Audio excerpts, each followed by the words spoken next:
There's also a direct degradation.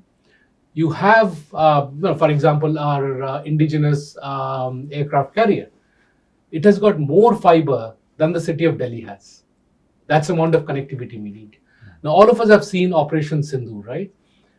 We needed to respond within seconds, right? We didn't have the luxury to fire an anti-missile system after an hour or after 5 minutes. So we didn't have that kind of a luxury.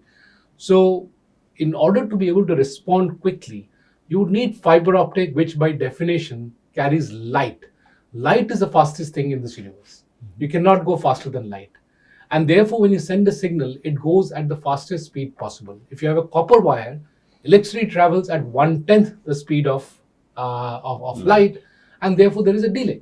And therefore, when you had copper wires connecting Mumbai and Delhi, and you would make these trunk calls, there would be a delay because you're talking over a copper wire. As warfare shifts into network-centric warfare, as we have seen in Operation Sindoor, we need rapid response. Not only that, we need a very strong military-industrial complex. Now, fortunately, again, in this particular operation, we have seen that because of the steps the government has taken, there was significant industrialization from the military perspective that India had, and therefore we had weapons that the rest of the world had never seen or imagined. We could customize solutions from a war perspective, which are needed from our terrain, our war principles, and so on and so forth.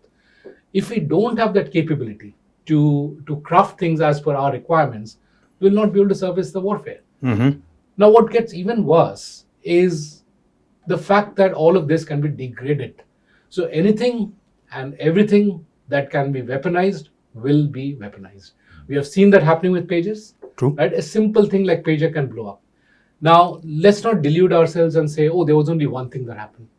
They had, and in this case, the Israelis, as we all know, they have at any point in time 30 to 40 such quote-unquote weapons out there. Mm-hmm. They use some, they don't use some. Some of them lapse and so be it, and technology changes. Why am I putting that up?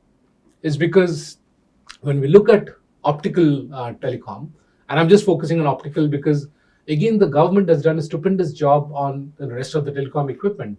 We have the mandatory telecom certification standard, MTCTE is out there.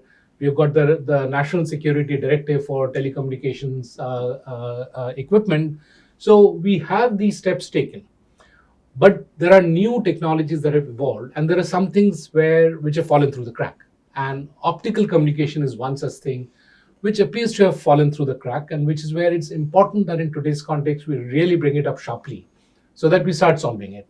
Now, in optical, there are two parts to it. One is passive and one is active. Mm-hmm. Now, the point is, what is active and what is passive? Active is very simple. Anything that requires power is active. Anything that does not require power is passive. Let me give you an example. Like in a car, whatever is powered by the battery is active, but the door is passive unless you got sensors in it. Got it. Right? It's a dumb thing, right?